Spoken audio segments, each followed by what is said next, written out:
Singularity.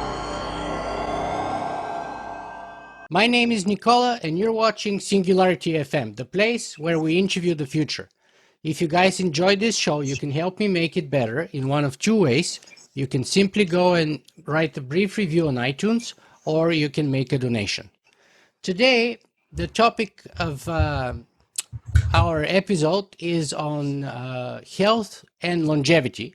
And my guest is the founder of arguably one of the most popular natural health websites on the internet, at least in North America, to my understanding, for the past 15 years, actually, Dr. Joseph Mercola.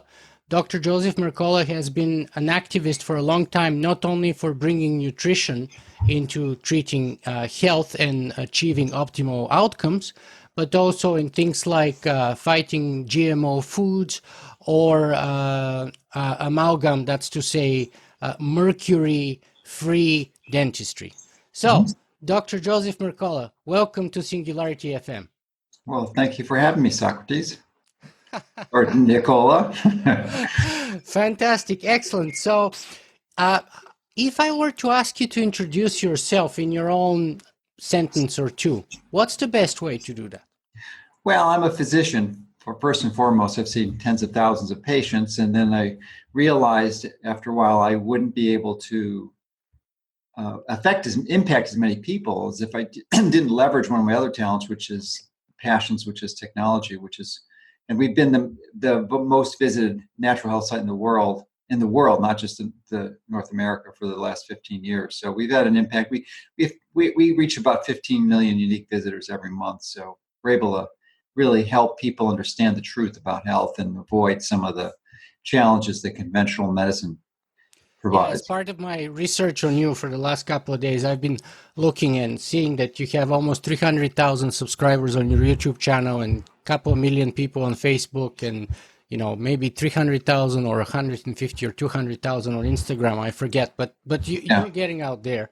So some people have also called you an activist due to your involvement in campaigns against GMO foods or mercury-free, amalgam-free dentistry. Would you agree with that qualification? Well, absolutely. About 6 or 7 years ago, I realized that we needed to do more than just provide people with information, because there were barriers to them implementing that information. So we donate about 20% of our net profits to these nonprofit companies that helps make a difference.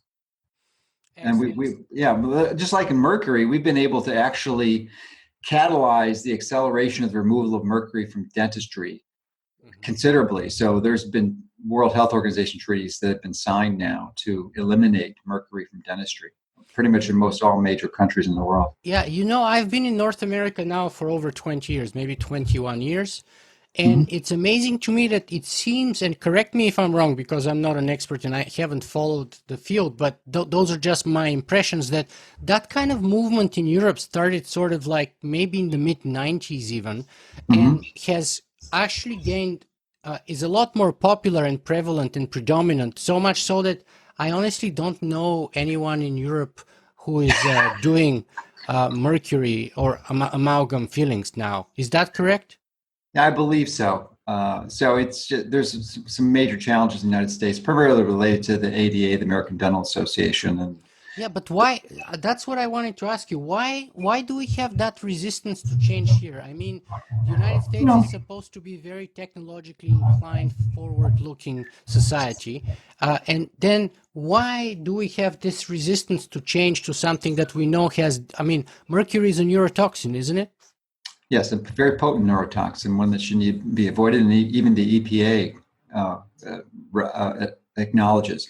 So the answer to your question is really multiple. One is the human nature, which is essentially part of is really reluctant to admit they've made a mistake. And then there's a liability concern. If the ADA admits that they were putting a neurotoxin, which they claim, to this day, they still don't claim that, then there's potential liability there. So, and then just human nature not wanting to admit they're wrong, no matter what it is. It doesn't necessarily have anything to do with health.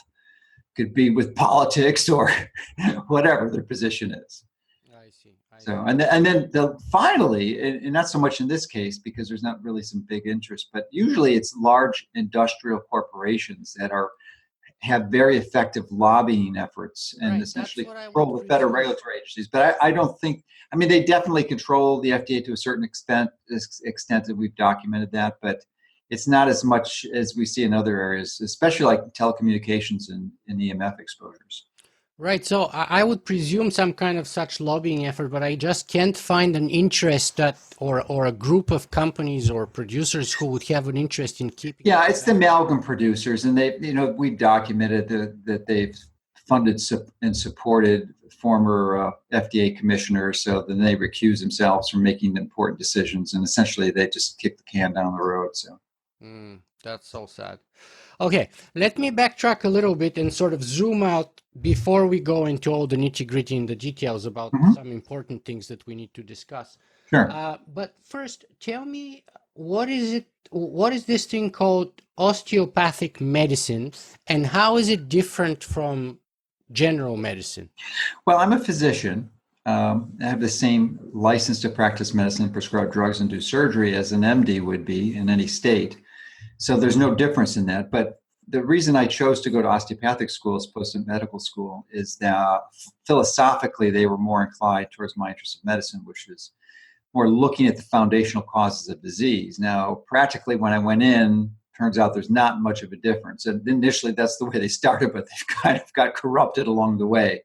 Um, so sadly, that's the case. But the other component, of course, is maybe not, of course, but there's a real strong emphasis uh, on the importance of structural integrity of the body and structure and function, so that if your spine is out of alignment, that can contribute to not only pain but also visceral or organ dysfunction too. Hmm. So is it fair to say it's a lot more holistic of an approach? I think that would be a good summary. Yes. Hmm. And what would be, for example, if you could even go that way, to say what are the sort of the benefits and the costs of osteopathy versus general medicine and vice versa, if there's any such thing? Well, I don't think there's a lot of difference. Ultimately, it boils down to the individual physician and what their passions are and what their specific training is. So you can have either certification and training, and one can be excellent because they've really studied and done significant postgraduate training and learning these principles and applying them. So it really matters what happens after school, not so much what's in school. Hmm. And where does this passion to get involved into medicine and nutrition and sort of improving people's health originate from? Do you come from a family of physicians? Do you come from a Yeah. very poorly health background? Or what was the spark, if you will? Well, it's not from a personal health tragedy, that's for sure. I was really an interest and a passion in optimizing things.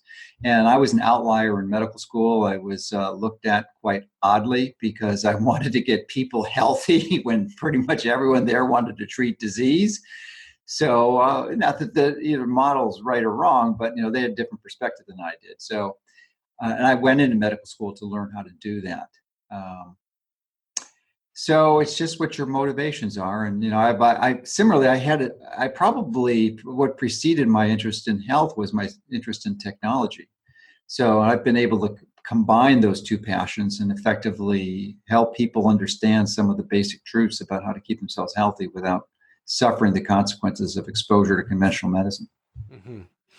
And I'm looking here at your website. Can you share with us what's your mission? Well, it can be summarized in our motto, which is to help people take control of their health. And of course, there's a lot of subtitles to that. And essentially, it's empowering people with the tools and the resources that they need, primarily education, but then we have some other resources that people can avail themselves to implement so that they can change their life. They don't have to die prematurely and suffer needlessly. I mean, if you think about it, there's so many people dropping dead from cancer and heart disease, and almost the vast majority of that is completely unnecessary. Yeah, and speaking of education, let me just make one general sort of remark here, and then we can sort of clear that out of the way and jump in there. And so, and this goes like this: um, we are all here in my community, my audience, and me hold education and especially self-education at the highest level Hmm. of respect. And that's why my job here is not to tell people what to do or what to eat, but simply to share a diversity of perspectives with them, Hmm. often mutually exclusive. And then each one of us should get the education and the capacity as a rational human being to make a choice as to what's the best way to proceed forward, which is Hmm. why I bring a diversity of people. And so it's been a few years now, but I brought originally Dave Osprey from Sure. Bulletproof Friend. Executive. Yeah. Then, most recently, as you know, about a month or so ago, I brought Dr. Michael Greger. Hmm. And today I'm bringing you. And each of every of one of those occasions, I've been severely criticized for bringing those people, bringing their points of view. But my Hmm. point here is not to tell people again what to do, but to share a number of perspectives. Now, I have strong opinions too, but I don't think they're necessarily any better than most other people. So you guys choose for yourself, and which is why um, we have here Dr. Mercola. And by the way, you will discover perhaps in our course of conversations that while we have some disagreements on certain issues, um, the vast majority of things we agree strongly upon, and Hmm. that's very good, I think. But Sure. yet we learn from people with whom we disagree. Sure. And Absolutely. No and one, no so one understands the whole picture. exactly. All right. So now this out of the way, let's talk about health. What are Hmm. the biggest impediments to people being healthy today in North America or in the world in general? Two big issues I can think of. One is the food we eat, and the other is the toxins that we're exposed to. So, with respect to the food, there are some pretty powerful lobbying agents in the food industry that have been able to manipulate federal regulatory agencies to push people in the directions that benefit their long term profits and not people's long term health. An example of that would be the last 5 decades of this low fat diet myth that has resulted in an epidemic of obesity, where we now have 40% in many states and close to that in others of the people are obese, and almost 70% of people overweight. I mean, that's insane when you think about it. And then we have an epidemic of heart disease and cancer and diabetes. And one of the foundational cores of all those is something we call insulin resistance. The insulin receptor sensitivity is diminished as largely as a result of excessive consumption of processed carbohydrates and bad fats. So when you and if you do sophisticated, even conventional medicine like the CDC will acknowledge that 50%, 1 out of 2 people are insulin resistant. But if you use more sophisticated test like essentially the oral insulin tolerance test, where you give a glucose challenge and then measure insulin levels for 4 hours, you'll find 85% of the population is insulin resistant. 85%. So that's, to me, one of the most important physical issues that needs to be addressed to resolve that insulin resistance. And it's relatively easy to do. I've written a number of books about how to do that: effortless healing, fat for fuel. And I'm sure there's more ways than the ones I've written about it, but resolve that. I don't care how you do it; it's got to be resolved. And then the toxic exposures, certainly, we've had an epidemic of release of industrial toxins, primarily fat soluble toxins, and some of them have been banned, but they still persist. Things like DDT and PCBs and mercury into the environment, and lead. I mean, look at the crazy, ridiculous things that happen to lead just because of the influence of the automobile, the oil industry, essentially. And they allow, and then they wanted to obviously sell their products. So then they had the cars going, and there was knocking. So they had to get rid of the knock, and they put in lead into the gas. And even though it was known for centuries that it was toxic, they just fabricated things. They dressed it up. They called it ethyl. They gave it a woman's name, and essentially made it seem innocuous, and it's contributed to so much pathology over the decades. And it was actually through the actions of a courageous activist, Claire Patterson, who was a man who died a while ago, but he took a lot of arrows in it. He did some really groundbreaking research to prove that by exploring the lead concentrations in the Arctic ice shelf, that it was a toxin that didn't exist there before they started polluting the environment. So, similarly, it's the same story with going on with so many of these things. But one of the most pervasive and I believe most pernicious, largely not only because of the pathology that it contributes to, but also because of the massive and suppression of the truth through the telecommunications industry, which literally dwarfs the influence of the pharmaceutical and food industries combined. And people aren't aware of that. They're a very, very powerful industry. Just to give you one example of that, the chief lobbyist for the telecommunications is Tom Wheeler, and he was appointed the FCC chairman. And if that is an example of the fox guarding the henhouse, I don't know what it is. So what does this all mean? Well, it means that they are telling us and manipulating the data and skewing things, even when studies are produced, to say that EMF exposures are safe, and they're not. And even though the World Health Organization, electromagnetic radiation. Yes, even though in 2011, the World Health Organization classified cell phones as a class 2B carcinogen, which means it's probable carcinogen or possible carcinogen. Sorry, possible. But it's sort of a moot issue because it really is a 1A. There's no difference between that and smoking. I mean, they're equally equivalent carcinogens. And it won't be widely known for a number of decades probably, because it takes that long before you see the epidemic of disease. And smoking case, of course, is lung cancer mostly, and heart disease. So we're and it's silent. You don't even know. We have big celebrities dying from brain tumors caused by cell phones, and no one even acknowledges it. Like John McCain, the U.S. senator, just passed away recently. It was absolutely related to the cell phone exposure, but no one mentions it. So that's just, brain tumors are once. It also contributes to infertility, which is in epidemic proportions, Alzheimer's disease, premature aging, and heart arrhythmias. If anyone watching this has an atrial arrhythmia, it's one of the things to look at is to radically reduce your EMF exposure, because these EMFs, I've known they were a problem for decades, but I didn't understand the mechanism. And thankfully, Dr. Martin Pall, Pall, wrote an article, a study in 2013. I think he could be a candidate for a Nobel Prize for this, but he identified the mechanism, which is related to voltage-gated calcium channels. So, and in most of your cells, you have these calcium channels embedded in them, and they essentially regulate the entry of calcium from outside the cell, which is really high, to inside the cell, which is relatively low. And calcium is an important signaling molecule.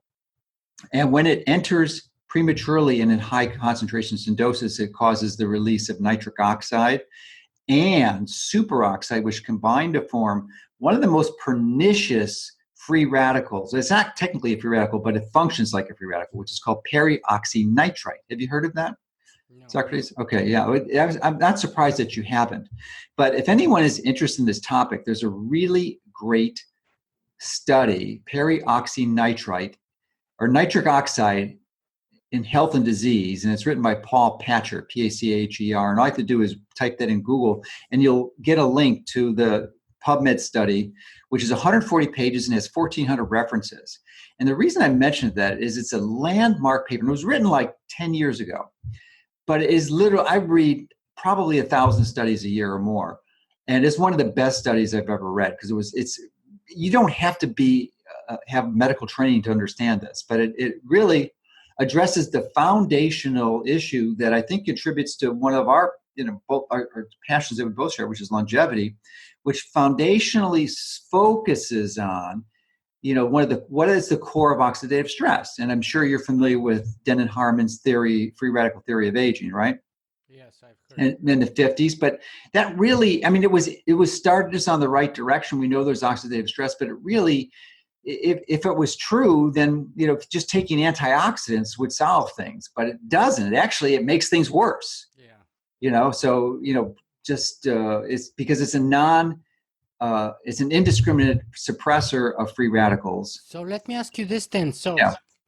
what do we do in this case? I mean, to me personally, from a pure physics point of view, we know Mm-hmm. that, let's say, for example, our brains Mm-hmm. contain certain kind of molecules.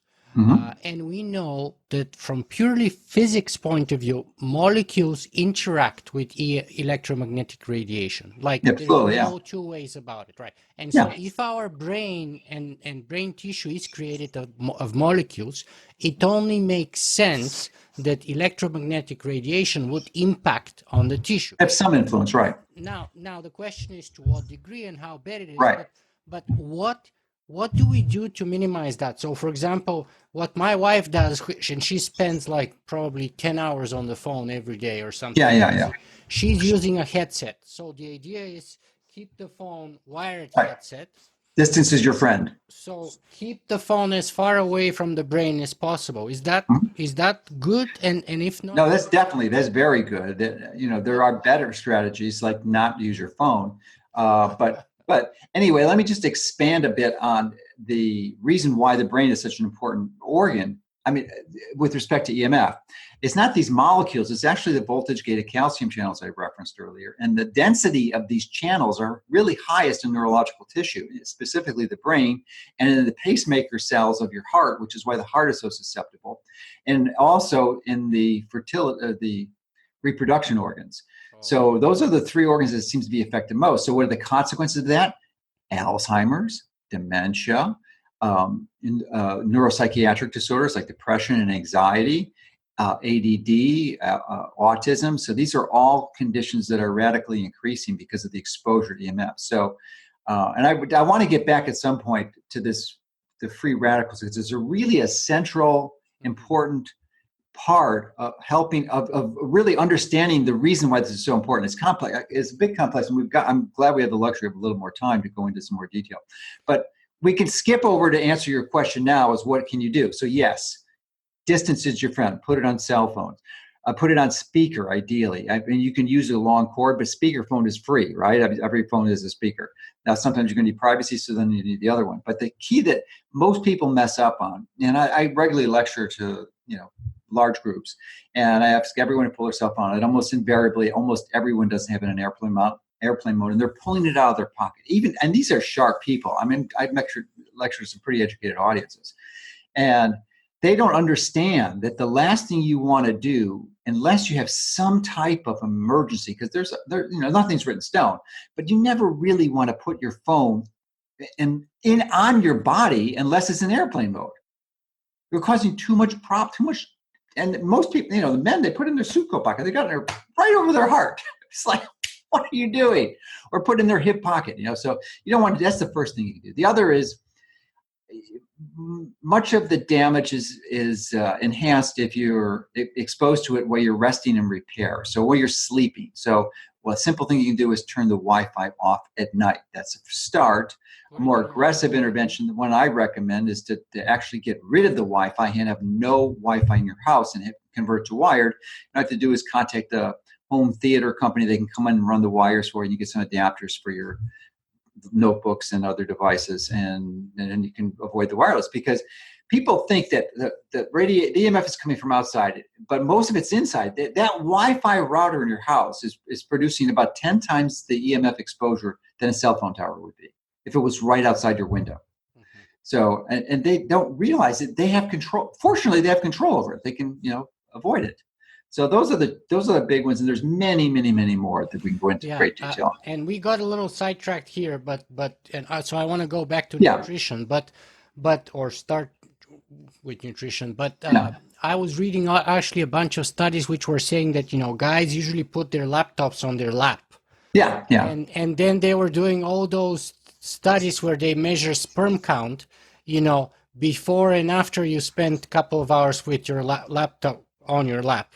And ever since then, luckily for me, I don't use a laptop, but when I do, now I usually put like a thick pillow, and I even put like another, like I have these mats, Yeah, they're kind of distance. wooden mats that I Sure. put on top of the pillow, so I try to insulate myself. Well, you can put some aluminum foil there, which will deflect pretty well. But the even better is to have an Ethernet adapter in your USB port, and then connect to a wired Ethernet connection, and then and put it in airplane mode. So it's only causing a problem on your lap because it's emitting the EMFs. I mean, there's some EMFs from the battery, but it's pretty low. So the biggest exposure is not in airplane mode. And if you have an airplane mode, putting it in your lap is not as much of an issue.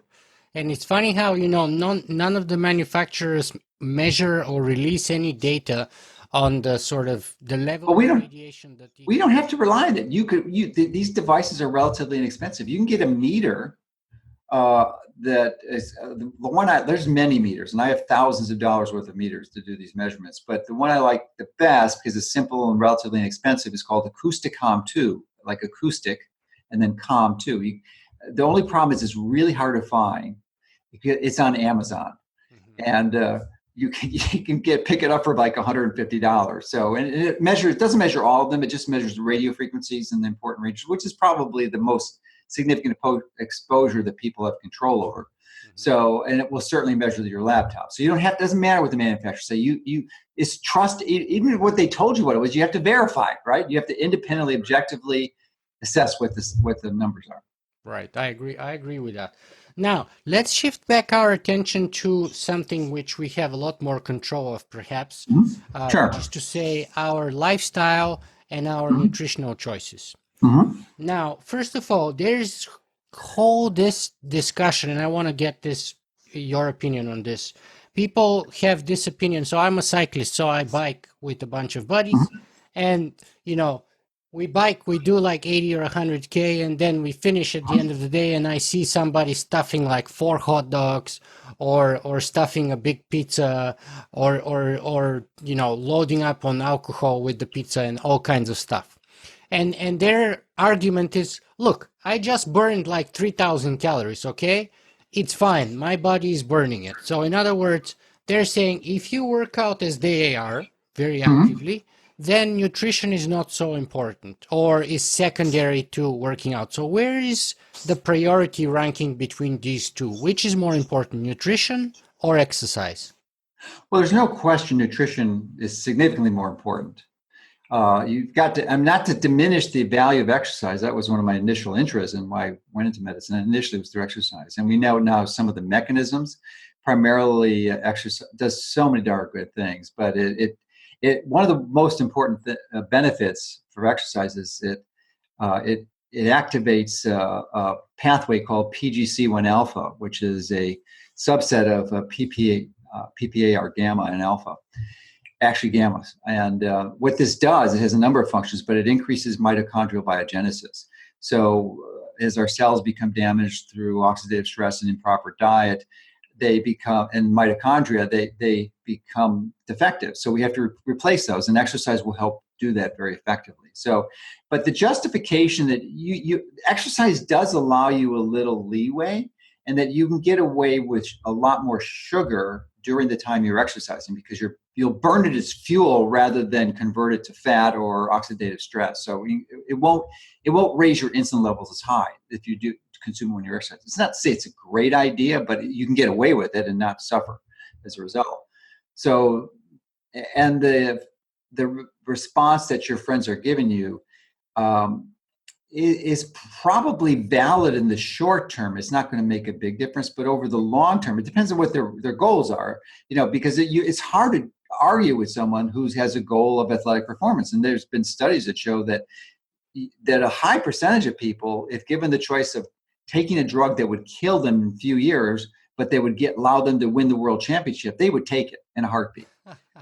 I mean, that's just human nature, right? Yeah, okay. So, but if your goal is longevity and health and decreased risk of disease, then you have different choices to optimize that. And so, yeah, they can have the hot dogs and they can have the Coke. But especially if you're choosing foods that are full of toxins, and most processed foods are, they accumulate in your fat cells, and then eventually, over time, they'll contribute to premature aging and disease. Mhm. Yeah, usually the cycling popular things are, let's say you stop for a coffee, and quite often it comes with like a cake or something Yeah, like that when we take a break, right? And the cake is usually, dough and sugar and stuff like that, and it's considered fuel for cyclists, right? yeah, Uh, yeah. Well, the worst thing in that cake, though, is really the bad fat they use, because almost all pastries are made with industrially processed vegetable oils, which are worse than far worse than the sugar, because they get embedded in your cell membranes, and it's really they're there for a long time until a cell dies. Very good. So let's see how we can approach this whole thing. So first of all, Oh, by the way, before you go to the next question, yeah, just a point of recommendation is to, you may, if indeed you're, and I suspect it is, your health is a really important priority for you, you may want to reconsider cycling, because not that it's not a good exercise, but if you're on the road, your risk to reward ratio becomes relatively high, because you can get hit by a car and killed, you can fall off and get traumatic brain injury. So there's far safer ways to get your exercise. But I love cycling. You just have to do it in a safe environment. yeah, I agree. And I actually have been in a couple of car accidents, and which is why I don't go downtown anymore. I used to go to university for 5 years every day by bicycle, Mhm. and once a week I would have a near miss scenario. And Yeah, and I was thinking, I've been doing this for 4 or 5 years now, doing my undergraduate. One day it's not going to be a near right. miss, and It one doesn't day have to be your fault. It could be some knucklehead who didn't sleep all night and was texting, and boom, you're right, dead. and I ended up with like 5 stitches in my eyebrow. My front of the bike got pummeled, like all kinds of things. And the moral of the story for me in that case was, first I'm buying a helmet. Yeah, yeah, yeah, yeah. Which is a must, I discovered. That was many years ago. And of course, that happened right after my conversation with my wife, who at the time was my girlfriend, telling me you never have a helmet. And I was answering like a stubborn European. Look, I grew up on a bicycle. We didn't have helmets when I was a kid. I never knew anyone ever having trouble. And of course, the very next day after this conversation, I get into a car accident, like hit by a car. I have 5 stitches in my eyebrow, and then I go and I buy myself the best helmet I can buy.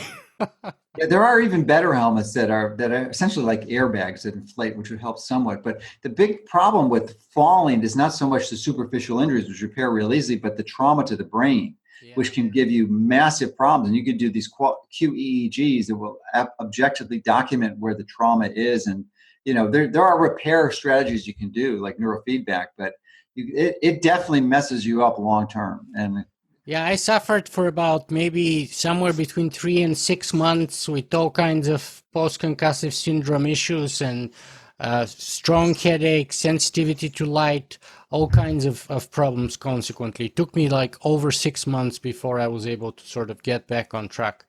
So I agree with the risks about cycling in general. That yeah, yeah. Well, yeah, just so you know, I mean, everyone gets a choice, but yeah. it's if you're playing the odds, it's not a good odd one to take. Good one to choice, I think. I agree, but I just love it too much. Yeah, I know. It's Yeah. it's it's a So now magnificent. I just try to go in a safe direction if I Yeah, can, outside of the city and towards yeah, like farm roads and stuff like that. Anyway, so by the way, let me do one last small little digression for my sure. own sort of indulgence, and then we finally jump right in. But you said you've listened to a number of my podcasts. Hmm. Yes. How did that happen and why? How did you discover me? What did you find interesting? I was I very don't remember. shocked and surprised to find that out. Yeah, I don't remember the specific details how I did, but I was intrigued with some of your guests. I remember seeing the D-Wave founders that you interviewed, and some other people. And I don't think you've been interviewing that many people recently. It seems like you've been on a hiatus. But Right. one of the reasons my website's so successful is I understood early on the value of RSS feeds, and I still use them. So if I find someone interesting, I'll put them in my feed, and then I'll at least look at the first few minutes of something. So I listen through to I would say 2 to 4 hours of podcast a day. Right now, I'm listening to Exponential Medicine from Singularity University. They just had that last week, and they put it. I don't have to go there. They put Yeah, like yeah, I need to 40 write it hours of down. video online, so I'm listening Yeah, to that. yeah, So that's yeah, I like your courage and taking all the arrows, and you've done some pretty brave things, and I, I really loved your position you took, and you got a lot of flack for it on your about Singularity University and challenges that gauntlet you threw down to them. I don't think they've done any changes since then, but it was very good. Thank you. Yeah, that cost me a lot in a number of different ways, but it was good, and I don't regret it. Yeah, I I could respect have you for done. that. I respect you for that. Thank you. I could have done it better, of course. Now looking back at it, I'm thinking I did a terrible job at the delivery and everything, but I just did the best at the time. So Yeah. Anyway, so let's talk about the optimum human diet and then potentially all the supplements and Hmm. then lifestyle. Hmm. So, is there any such thing as optimal human diet? Because many people say, well, look, Nick, you say that the best thing you've done for yourself is to be plant-based for the past 3 years almost or whatnot, but it Hmm. doesn't work for me. And then other people say, No. well, for me, the paleo thing works the best. Okay. Uh, Well, I got your point. Here's the issue. Here's the answer. There is, yes, there is an optimum human diet, but you know what? It varies for everyone. So it depends. So yeah, there's some basic principles. I think plant-based is a great start. I is if you're exclusively plant-based, I think that can run into some problems. I can mention 4 or 5 things why it would be, but normally I think that yeah. it's a good strategy. And I'm primarily mostly plant-based, almost all plant-based, and I think plants are enormously beneficial. But it depends. I mean, I've interviewed Dr. Stephen Gundry, who wrote the book The Plant Paradox, that discusses all the damage of lectins of people and their contribution to autoimmune disease. So you have to be careful. And how do you be careful? Well, you can see what your genetics and your metabolomics shows, and there are a number of different ways you can do that. You can analyze your DNA, and there's a number of companies that do that. And then you can take those results, which only tell you the likelihood that you might have a problem, but that you can integrate it with a test called organic acid test. And I like Great Plains, the urine organic acid test. And you combine those two tests, and then you can see exactly what's going on to see if, in fact, you're deficient in some B vitamins or you have way too much protein. So it really depends. I mean, you get some basic things. Everyone has to optimize insulin resistance. No one gets a pass on that. But some people can tolerate a lot more carbs than others. So you just measure your insulin, and as a screen, and if you're good, or if you can able to generate ketones, which is another good tool. I think everyone should be metabolically flexible and have the ability to burn fat or sugar, whichever they need. Most people cannot burn fat effectively; they're impaired. I would say that's probably 85% of the population, which is why they're insulin resistant. Mhm. So, there's a wide range. There is no perfect diet for everyone. That's impossible. But I think there's great principles that apply to almost everyone. Okay, so let's start breaking that down apart. So first of all, what are the most common mistakes Mm-hmm. that people screw up on a regular basis on the mass scale? Let's say, Okay. give Well, me you're the talking top, about the general population, not yes, not give me the uh, top three most popular things that people screw up. probably the top three. All right, is number one is processed food. Number two is processed food. Number three is processed food. It's that important. Why? Because everything's in there. All the bad things. It's full of toxins. It's full of denatured, pernicious fats, which get embedded in your membranes, industrially processed fats. Far too many excessive carbohydrates, and they're processed. They're taken away from their fibers. So it's the alternative isn't simple or necessarily inexpensive because it does take time. But someone, either you or someone you love or pay, has to prepare the food from scratch. So that is it.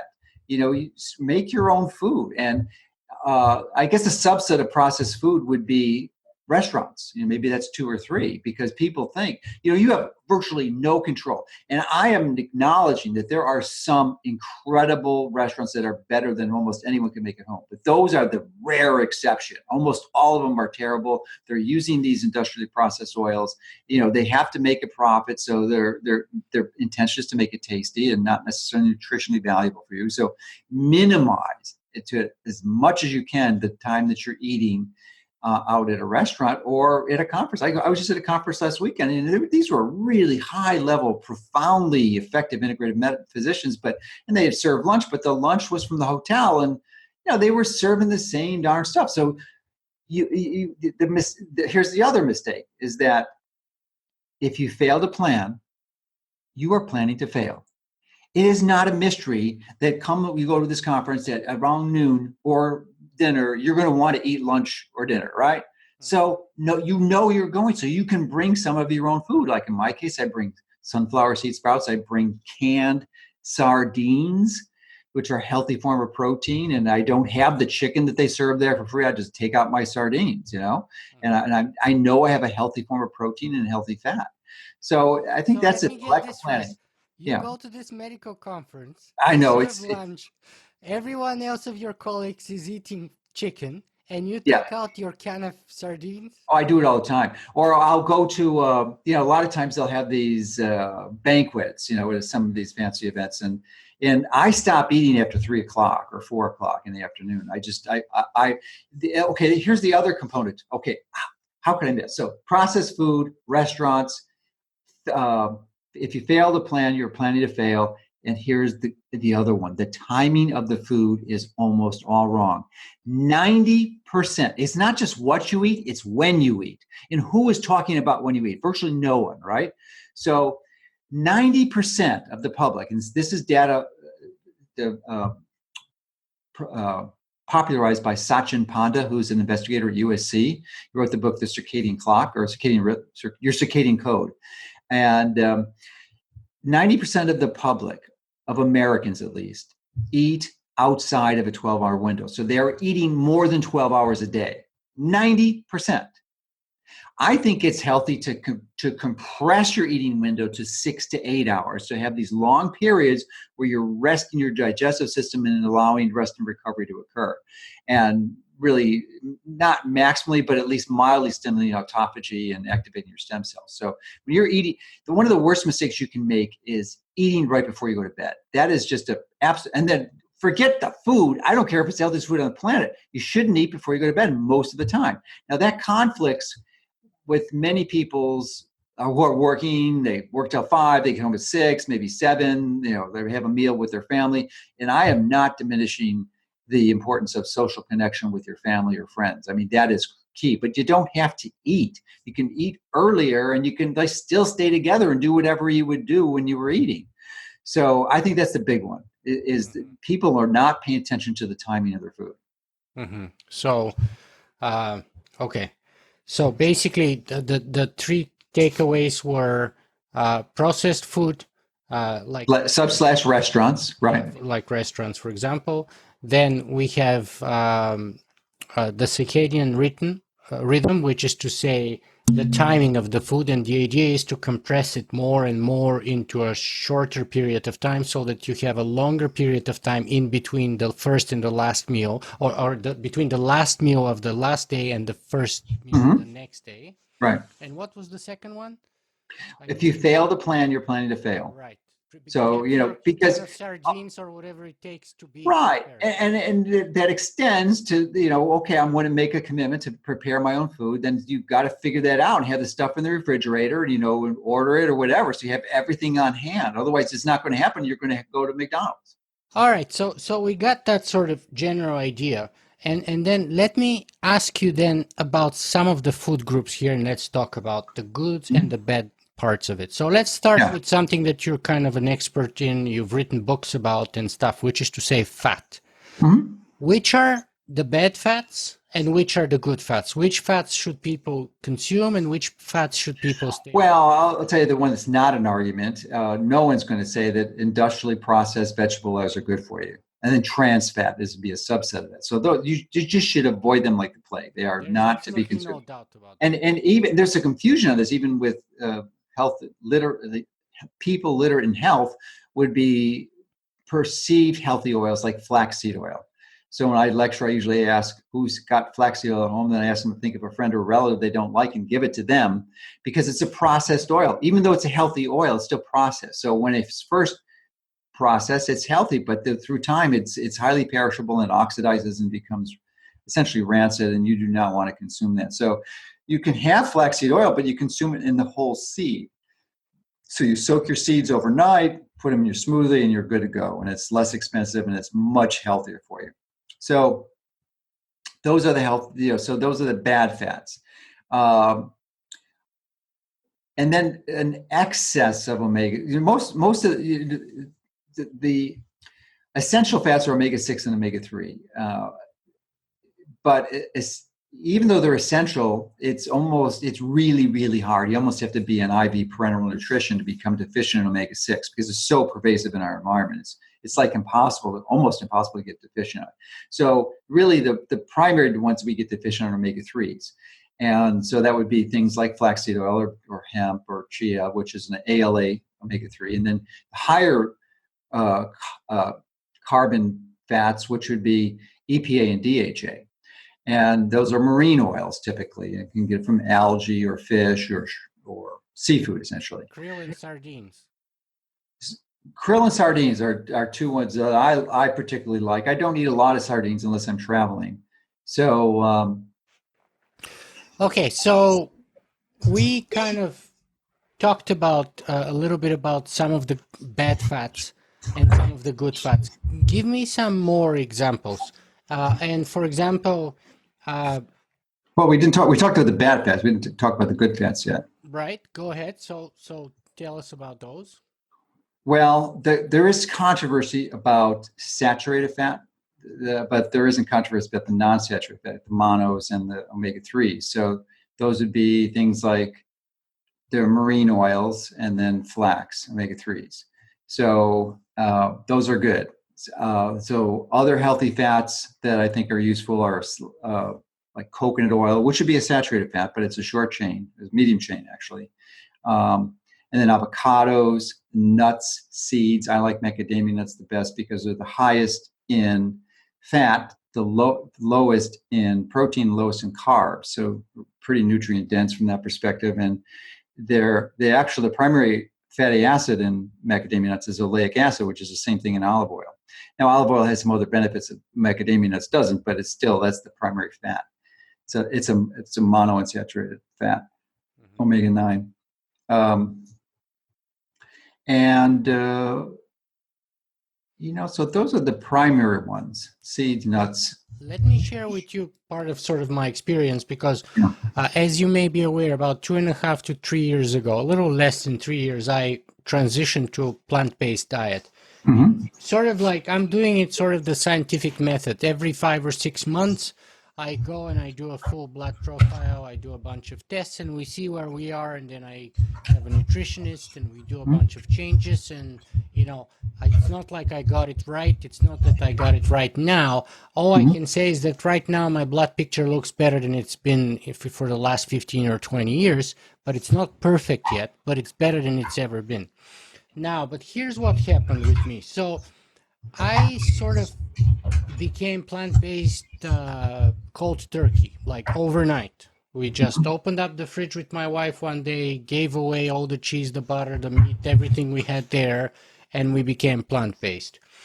And we will talk about some of the dangers that you would foresee with things like that and supplementations and so on a little later. But what happened was my cholesterol started exploding after I became vegan or Okay. plant-based. And I could not figure it out for the longest time. So basically, instead, I stopped eating butter, milk, uh, cheese, which I used to eat tons of meat, all those things. And yet my cholesterol started exploding, exactly the opposite what I would have presumed. Mm-hmm. And I was like, what the hell is going wrong? And it turns out, or at least in my case, what was happening was I was loading everything with coconut oil. Mm-hmm. So I would cook everything in coconut oil. I would make myself a shake once a day, and I would put a generous spoonful of coconut oil and all kinds of things. And Mm-hmm. the moment I actually removed the coconut oil completely, first my cholesterol dropped very substantially, and then on the next test, it was already in the normal range. Yeah. All right. So with respect to your experience with coconut oil, I think there's some confusion because you're relying on total cholesterol as a reflection of an increased risk for heart disease, and it's not, even though a lot of people think it is. It's a mistake. So you have to look at the fractions, like the HDL, the cholesterol ratio, the triglyceride to HDL ratio, the small particle size for the LDLs. Those numbers got worse, and they very well could have. I'm not saying they didn't, but you My can't look at total. triglycerides particularly went really bad. Okay, so that's typically a good sign that it was going in the wrong direction because triglycerides are a simple way to analyze the scenario without doing more They were sophisticated. worst that we've ever measured. Okay, Yeah, how high they get? Like a thousand or Well, I have the numbers here in my computer. I forget, but and also, by the way, it turns out I was watching. We in Canada have a little bit different measurement of cholesterol than you guys in the States, for some reason. So here it's measured like up to a scale of 6 or something, and then we break it down in triglycerides and HDL, LDL, and then sort of permanent cholesterol or something. I forget what the other one is called, but it's on a measure of 6, and in the States, isn't it like 100 and some units or something, like 140 or below or above or something like that? yeah, yeah. So they use different units in Right. So we Canada. measure it differently in Canada, as it Okay, turns all out. right. Well, we won't go there. But so the thing is, coconut oil is notorious for raising cholesterol, and sometimes that's useful. Like in my case, I have like 4 ounces of coconut oil a day because my cholesterol is too low. I mean, it typically runs about 110 to 120. So I can get up to 130, 140 with 4 ounces of cholesterol. So again, the earlier answer was you need to optimize the diet for yourself individually. So in your case, that was not a good choice. So there is no right or wrong answer. And you were still eating plant based. That was not animal fat. That was plant based fat. Yeah, but But in your case, it was not a good fat for you, yeah, and I was or you had probably. too much. You had too much of it. Yeah, I had too much of it, and I actually removed it completely. And after that, and now it's been all into the normal range. My Yeah, yeah, triglycerides have dropped. My doctor was shocked that I was able to do that. I have a 78-year-old doctor who thinks he can never learn anything ever again. He thinks he's seen everything for the yeah, last 50 years, 60 years. And he was telling me, this is never going to change with your diet only and this and that. And when my numbers started dropping and then eventually went into the normal range, he was like, wow, this is really impressive. And you're sure you haven't taken any statins or anything? I was like, yeah, I'm pretty yeah. sure. Well, sadly, that's the rule rather than the exception. Most physicians don't really crack open a book to learn new things after they graduate and take their last certification exam, which is sad commentary, but that's the reality. So, Right. So anyway, so it goes to your point that not, you know, there's no one sort of silver bullet for all of us, perhaps, even if it's plant-based, and also goes to go into the direction to say that even if it's a plant-based fat, it doesn't necessarily make it good, because mhm. it could be processed plant-based, very bad, or in my case, coconut oil was also pretty bad.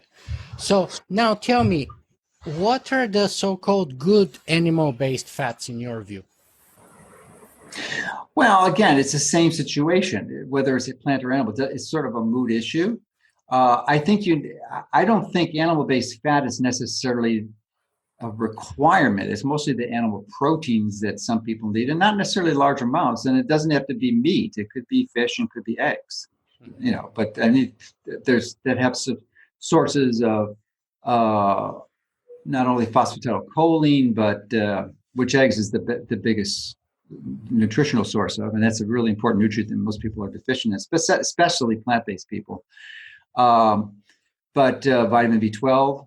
I mean, so that's one that's typically in animal food. So, and I don't know the concentrations in different meats, but if you're a menstruating woman, then iron would be an issue. It isn't for men; it's actually the counter. So, one of the benefits of being an adult, of a plant-based and an adult male, is that you can lower your iron levels, and iron is really a pernicious risk factor that's stealth that virtually no physicians understand or appreciate, You know, and the it interesting increases oxidative stress. the interesting thing is that my iron actually went up since I went vegan. And it's very, very optimally perfect right now. We've measured it over time, and that's another thing which my doctor got surprised, because basically his thing when he found out that I'm gonna be plant-based, he said, "You're gonna be iron deficient, calcium deficient, protein No, deficient, and you're no, going to for die you, very soon." no, that's just not true. So, uh, but they didn't measure the right do the right test to measure iron sufficiency. So that is called ferritin, Ferritin. And I think that the units are the same in Canada as it is in the US. And it should be lower than 40 nanograms per deciliter, I believe is the unit. And most men are over 100. And that's problematic. And that will increase oxidative stress. So the same genetic disease I have that lowers my cholesterol actually increases my iron risk, so, or iron level. So I have to be particularly watchful of that, and I'm able to keep my ferritin levels under 40. So that's what you have to measure. And then you can also measure oxidative stress, and you probably know this already with high sensitivity CRP protein. Right. You Right. can measure DNA damage with 2-deoxyguanosine. I think 2-DA, that's not maybe not the correct term, but it's a DNA marker of oxidative damage. Mhm. So So let me ask you this then.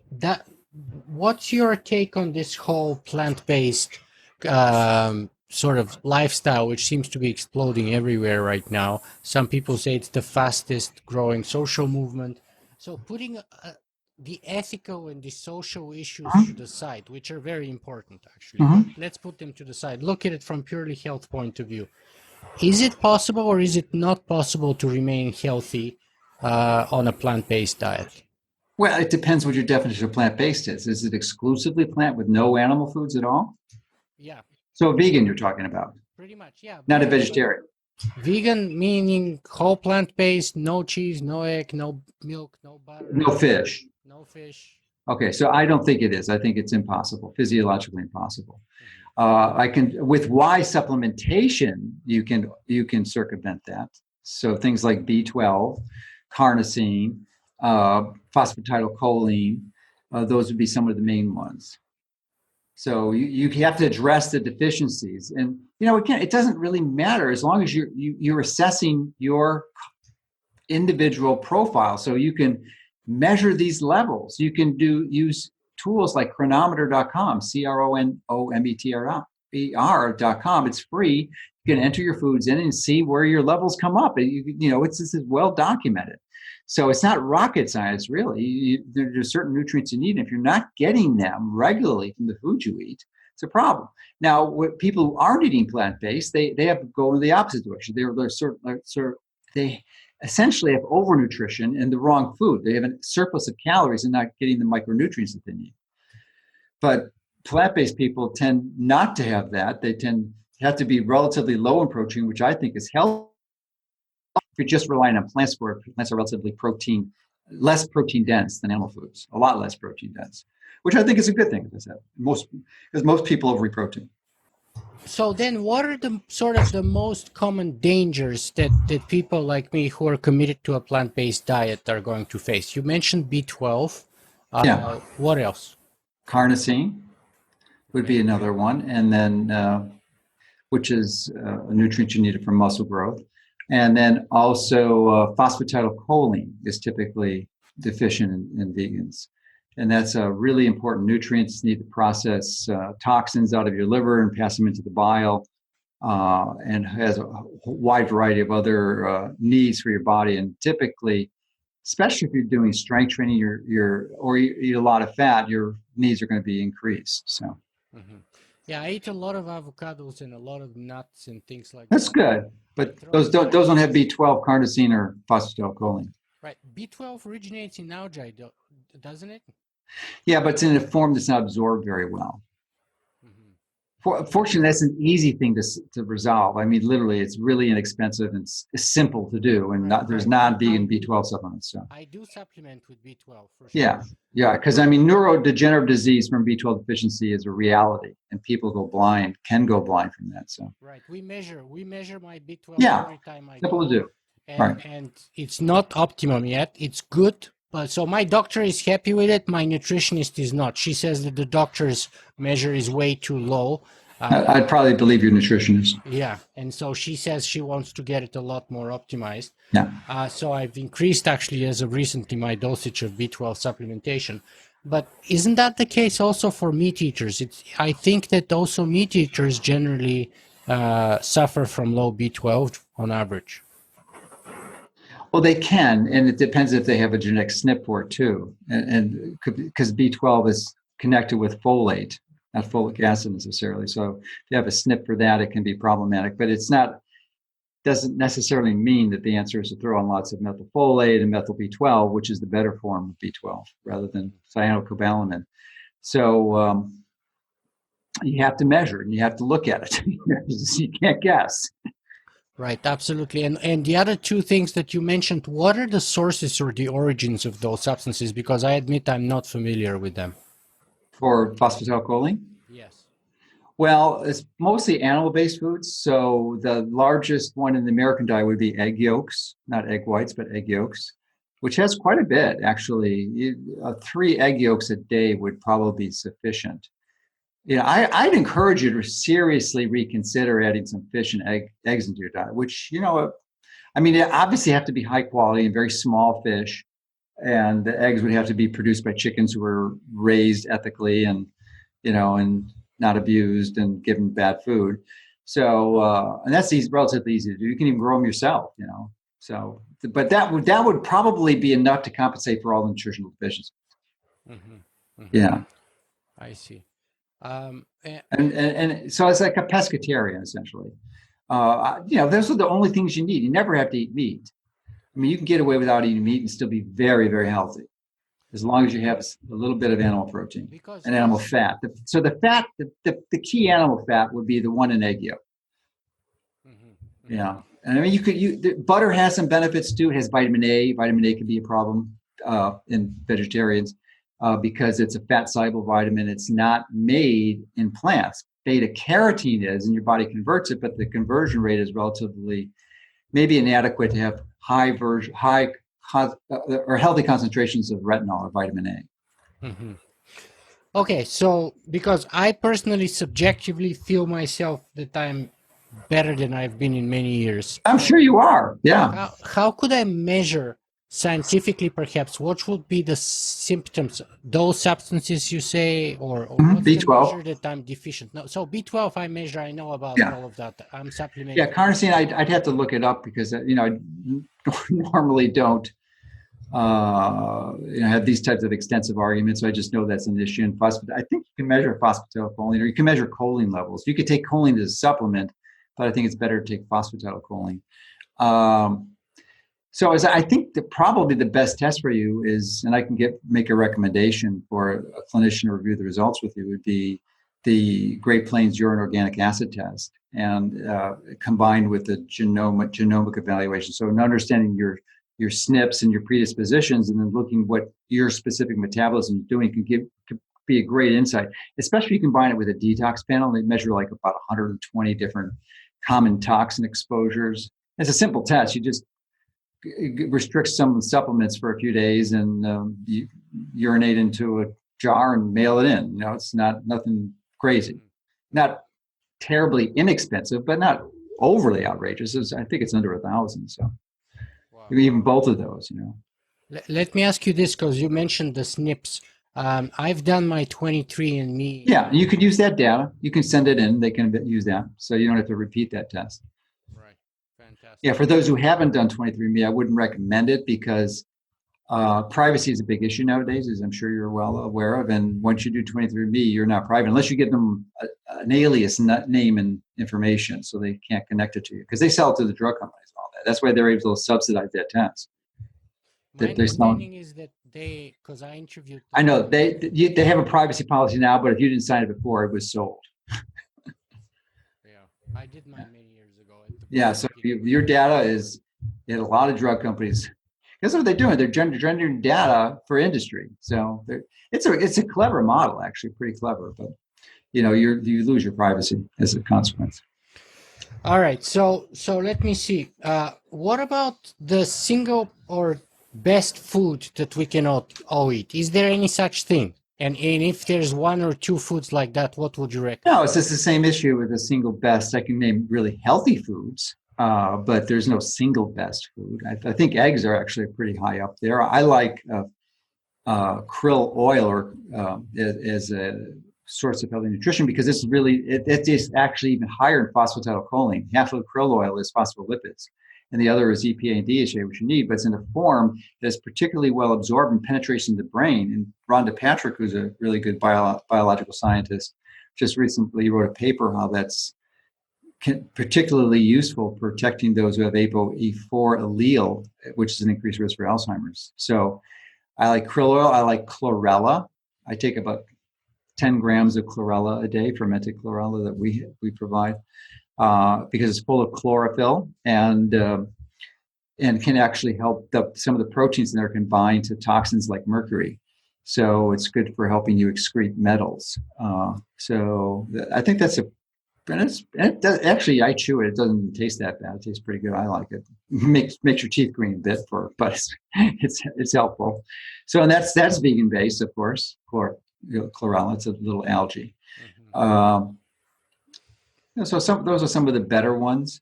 And then sprouts. I think sprouts are massive. I'm really focusing on phytochemicals now, and I'm looking at a lot of the cruciferous sprouts that are high in glucosinolates.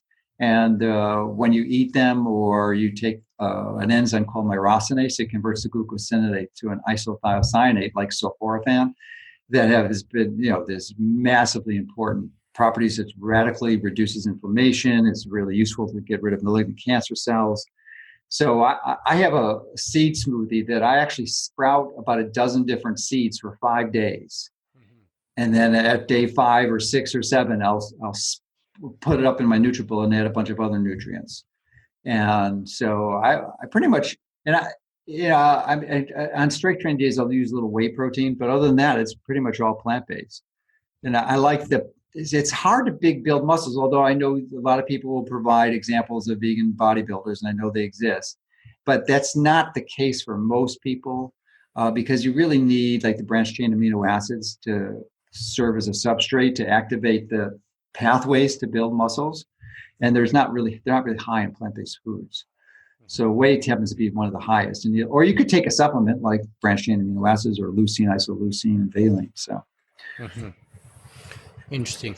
Okay, and so let me ask you about a couple of supplements, perhaps, and you can tell me whether they would Sure. be good ideas or not, and then we'll move on to a little bit to longevity rather than just health. Sure. So, what about things like vitamin D, for example? Should we be supplementing with that?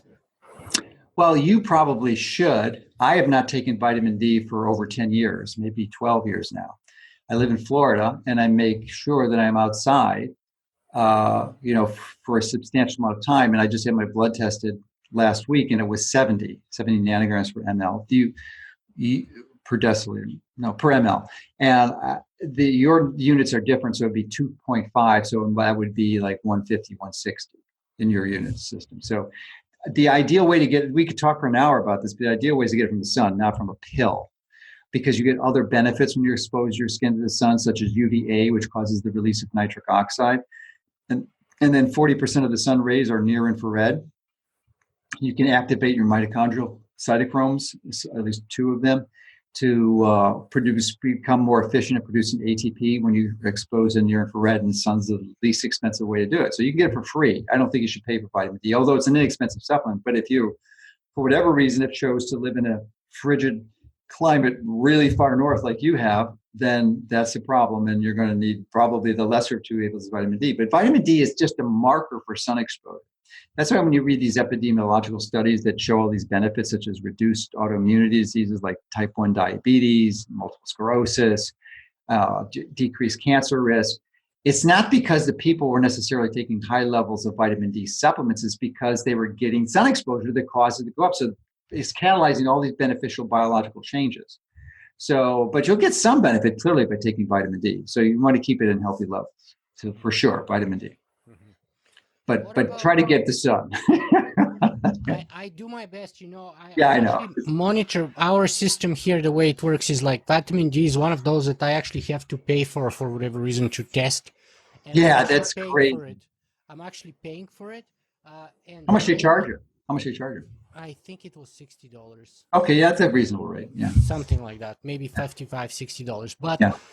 mine was not optimal. Mine was like just a little bit above the minimum, which kind of shocked me because Well, it depends on what their levels are, because most of them are using the wrong reference ranges. They're normal reference ranges, not healthy reference ranges. So, right, exactly. you really, the American one, it should be between 60 and 80. And if your units, you have to multiply that by 2.5.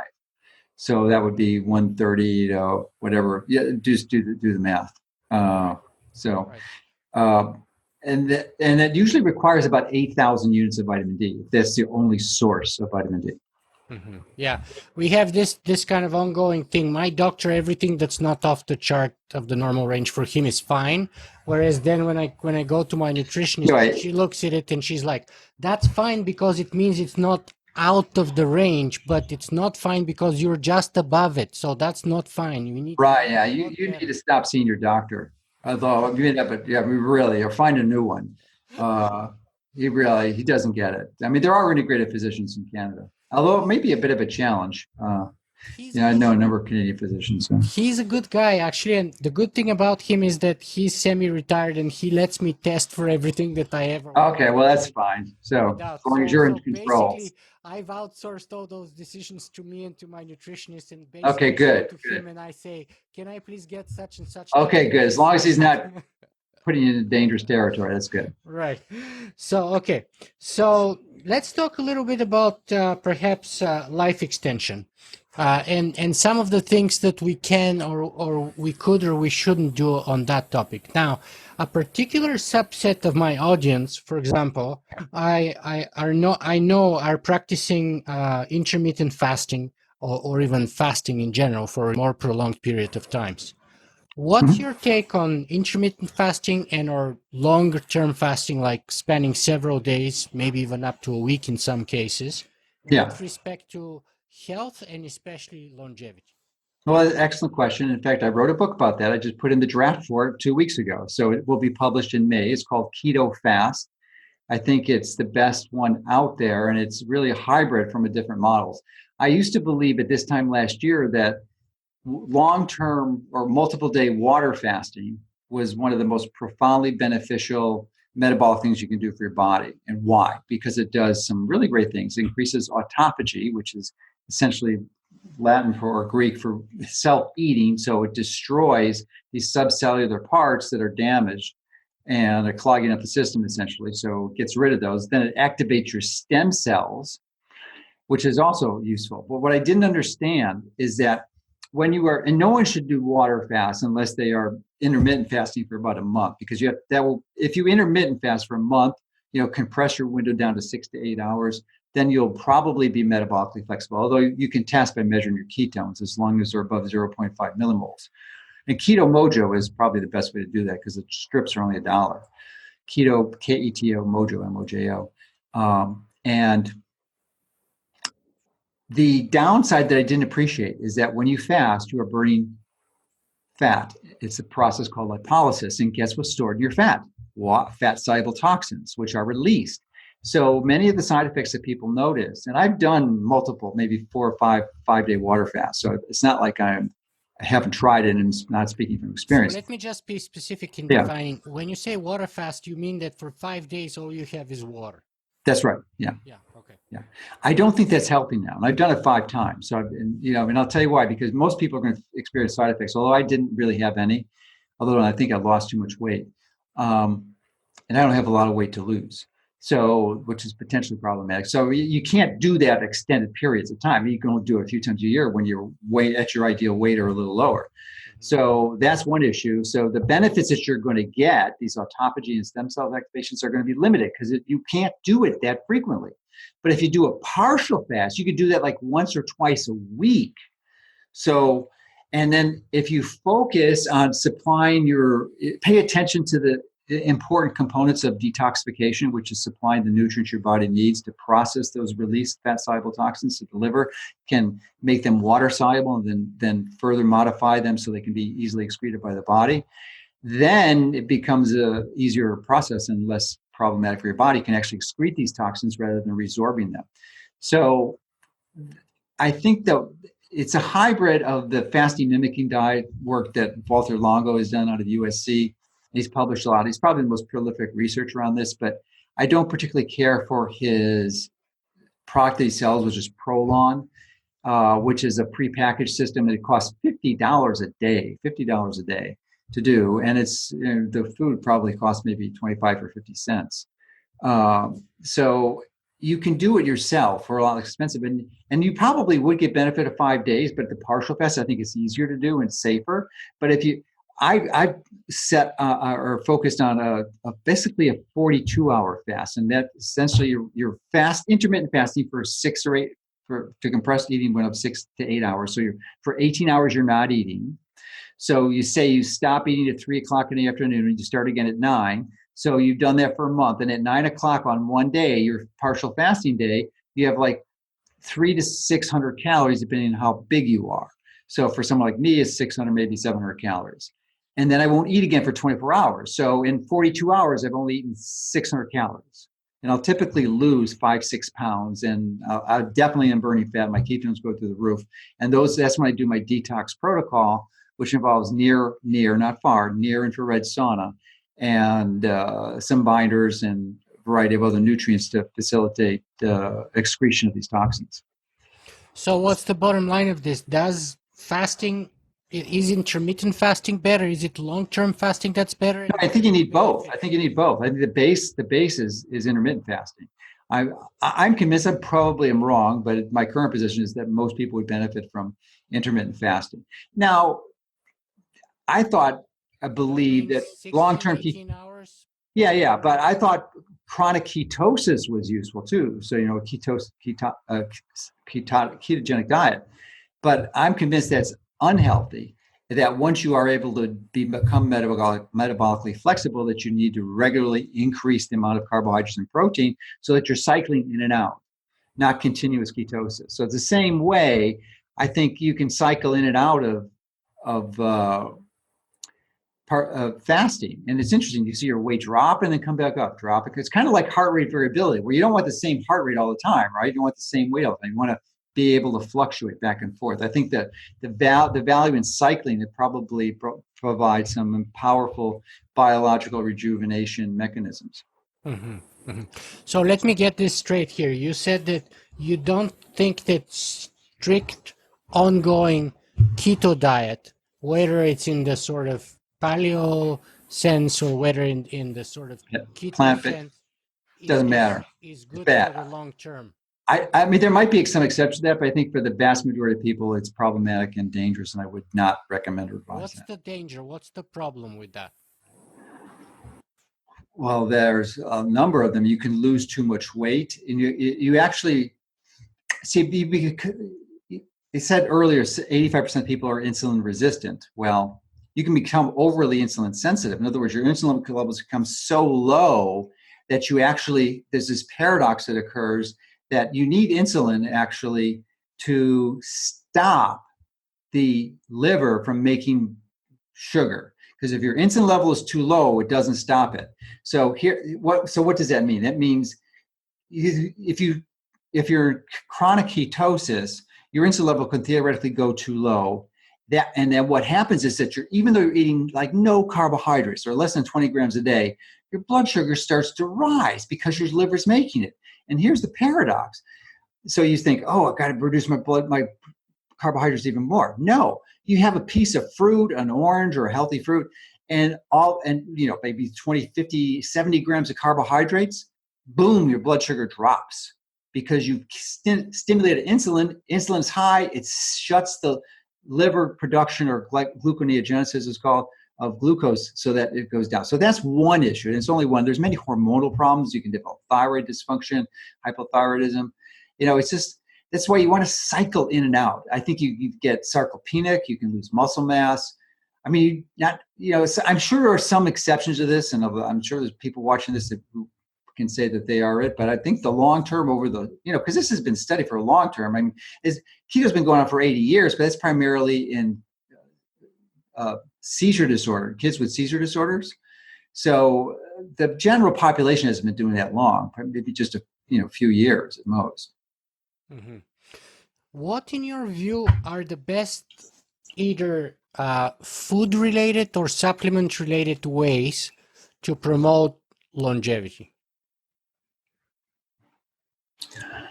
Good question. So I think it's cyclical ketogenesis, cycling in and out with a partial fast once or twice a week, and having lots of good, healthy plants and seeds. I've written my book, as I said, is Keto Fast, but there was a chapter that was too long and couldn't be fit into there. So if your readers or viewers would like a copy of that chapter, I'm happy to send it to them. All I have to do is send an email to media@mercola.com. And this chapter is still not done yet, so I'm not sure when it'll be completed, especially with the holidays coming up. But in that book, I go into about 20 different seeds, and there's like 400 or 500 references on this, and most of the references are within the last few years. So it's a lot of work went into this, and help people understand the value of these seeds and what the specific phytonutrients that are in there, and all the biological benefits that they have. So I'm a big believer in seeds, but not just swallow the seeds or crush them up. I mean, to sprout them and actually have a living food. So I think that if you talk about superfoods, sprouts are another superfood, but not just sunflower seed sprouts, but a whole variety.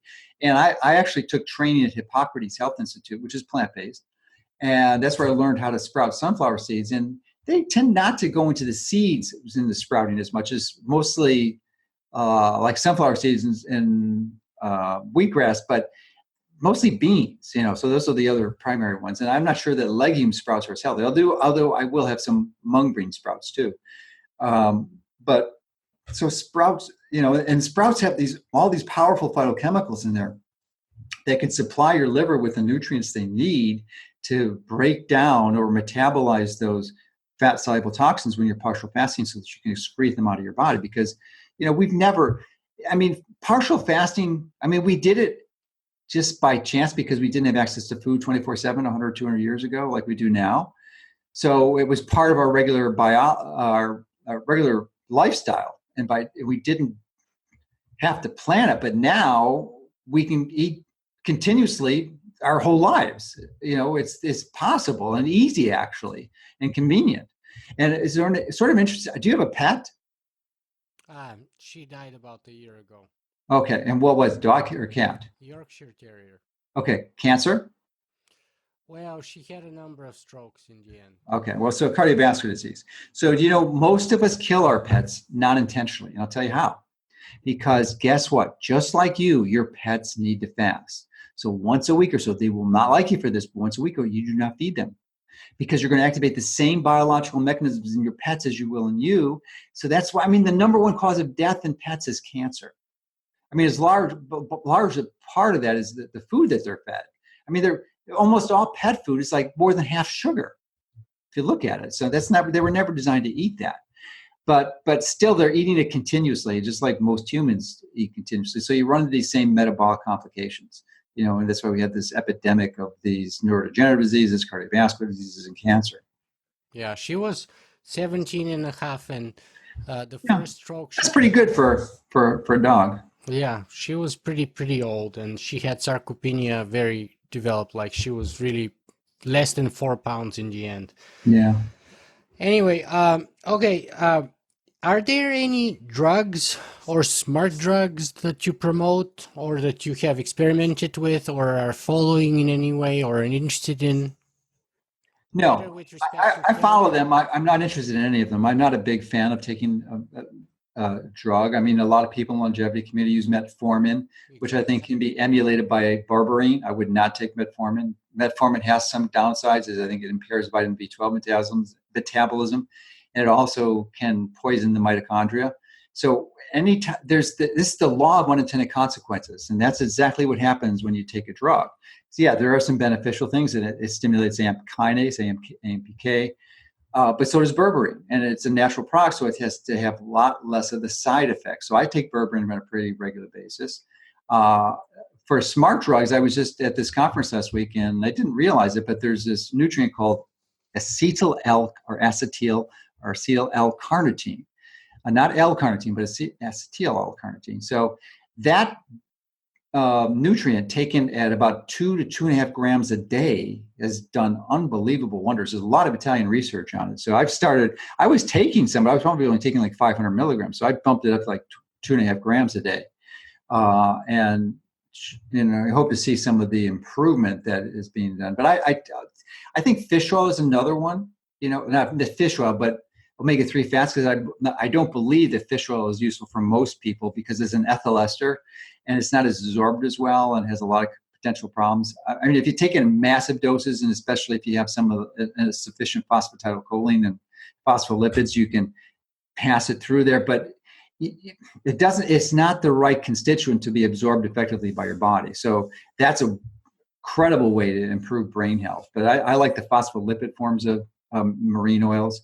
So the problem with algae oil, which would probably is what you're taking, is that it's the ethyl ester form. So it's not absorbed as well. So you need really large doses of it. And I think that's only DHA. I don't think there's any algae EPA, if I'm not mistaken. I mean, I could be incorrect on it, but I think it's primarily DHA. What about resveratrol? It's a natural Yeah. substance. Well, yeah, resveratrol is useful. There's a little bit of controversy about that. What is its primary benefit? It's perceived to stimulate SIRT1, and interestingly, though, SIRT1, I mean, you could stimulate to the max. It will not work if you're NAD deficient. I think Okay. that researcher got caught like fabricating his Yeah, findings. David Sinclair. There was like a big scandal around Yeah, it. and then it's not really well absorbed. Resveratrol, there are higher versions or more well absorbed versions, like methylated versions, like pterostilbene, that is better absorbed. So it's not unreasonable. But what I do is I just take the like grape seeds, crunch them up, put them in a powder, and I swallow those. That's the original thing. So, again, seeds, right? There's the net, because who knows? There's probably other phytonutrients that are going to be useful that haven't even yet been discovered. So, but NAD gets back to the EMF, because I was talking about how that peroxynitrate gets generated, and when that happens, it actually causes the peroxynitrate breaks up the DNA, causes damage, and your body fortunately has systems to repair that. The primary one is called PARP, or poly-ADP ribose polymerase. But guess what? PARP is a radical consumer, and most people it's a major way that we lose NAD.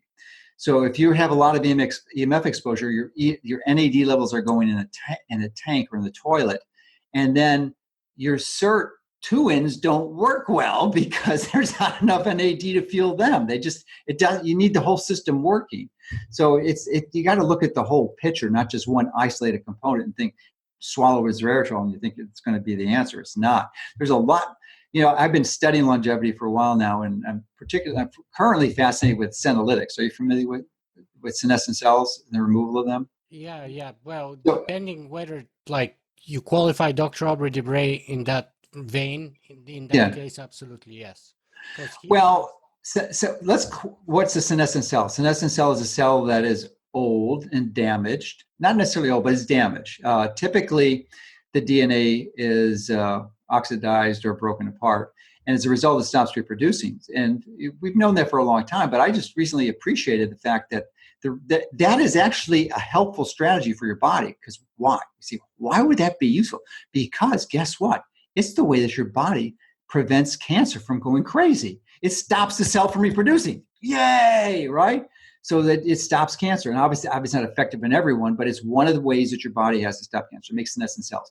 But they clog up your system, and they make these inflammatory cytokines that go in and just increases chronic inflammation in your body, which is just a disaster. So there are drugs. Actually, quercetin is not a drug. It's a flavonoid. It's one of the most common flavonoids that people eat.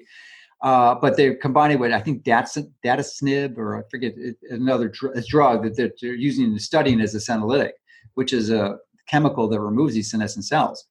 But there's a really great researcher. Her name is Judith Campisi, I think, and she's out of California. And I was just reading one of her papers that was just published last month, and she was looking at this.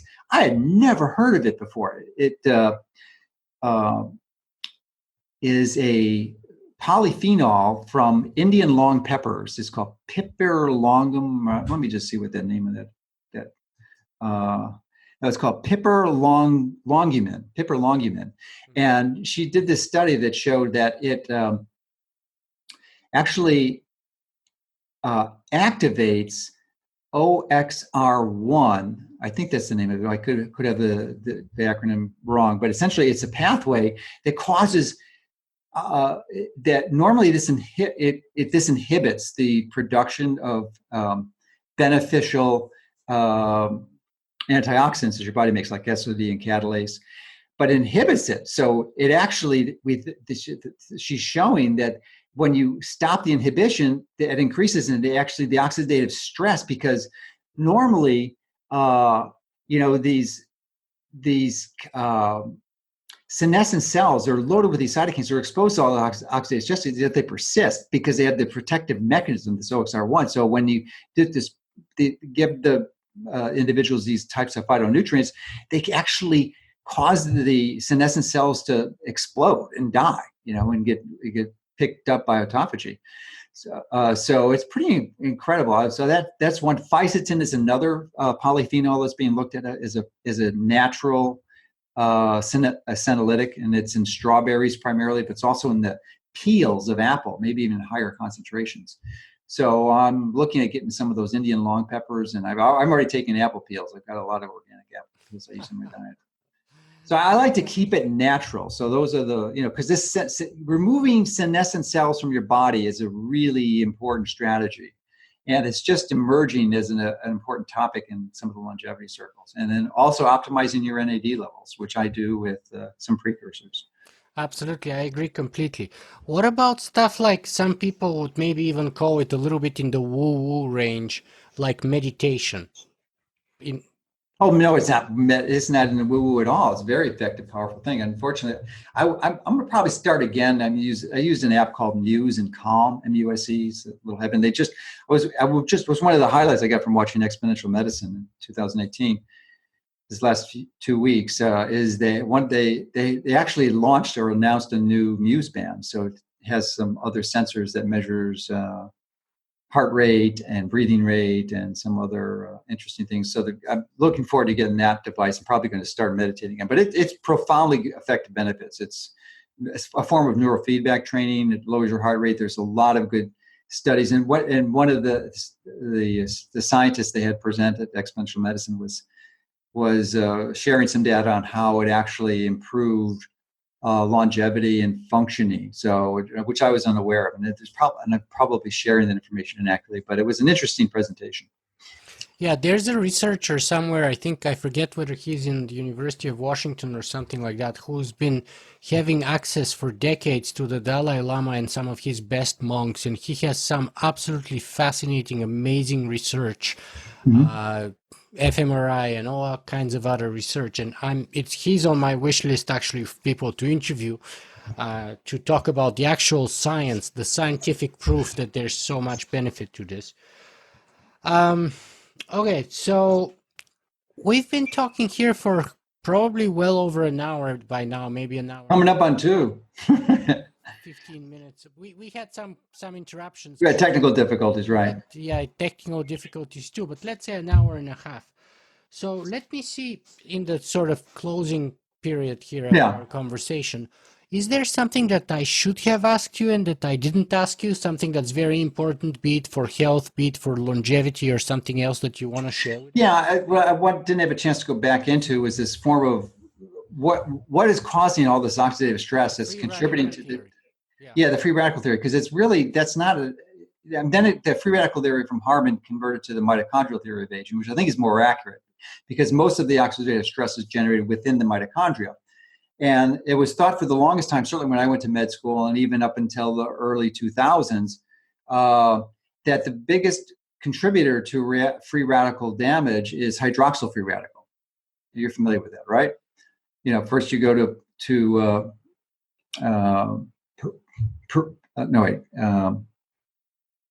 superoxide, then you go to hydroxyl free radical, or hydrogen peroxide, then hydroxyl free radical.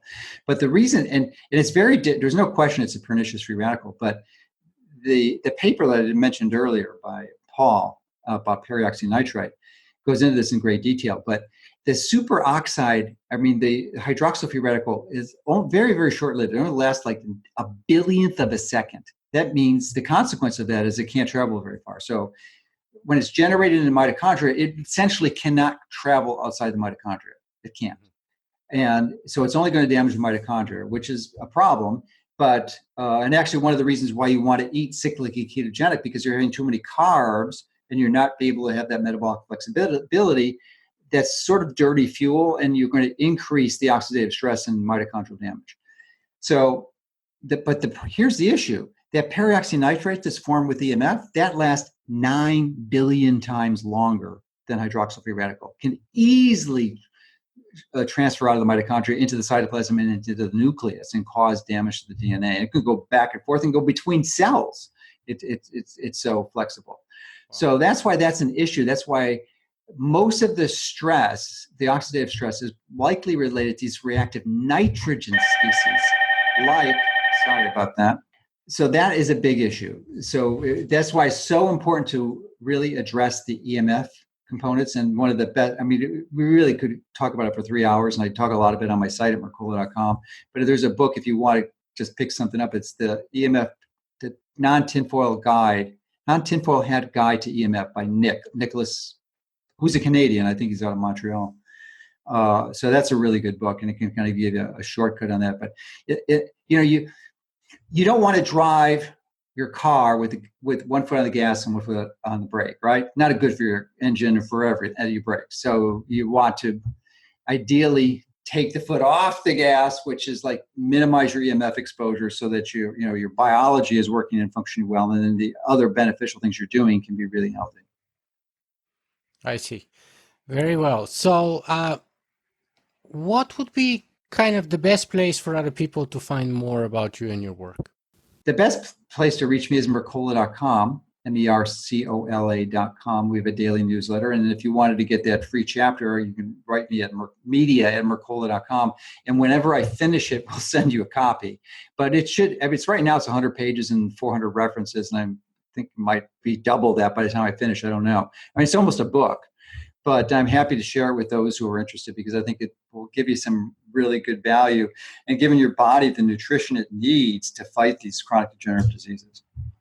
Fantastic. Dr. Mercola, we had a very wide-ranging conversation with you today for over an hour and a half, perhaps. What would be the final message, the most important thing that you want to send us away with? Okay. Well, it's just the motto of our site is that you can take control of your health. If you're watching this, you probably know that already. But just to hopefully catalyze and inspire you that you have that, and not to rely on physicians or the conventional medical system, and challenge them. Thank God we have the resource of the internet that you can independently access this. You can use PubMed, and almost half the articles are free in PubMed. So you can get a pretty good idea what's going on and get a consensus, and not listen to anyone who's believing them they have the view of the truth. So research it yourself, which is what I do. So you don't believe anything I say, go to the literature, and talk to some of the experts. I try to summarize that for you to speed up the process, because not all of us have the luxury. That's the only thing I do for the most part, and that's my passion. So I'm able to provide the information and share what I learn. But do it yourself, especially if you have a specific problem, a real health challenge. So don't rely on it. And even though the entire conventional medical field and the public health authorities are telling you something, it may not be true. Really evaluate it very carefully, because your life may depend on it. Dr. Mercola, thank you very much for being with us today. Oh, you're most welcome.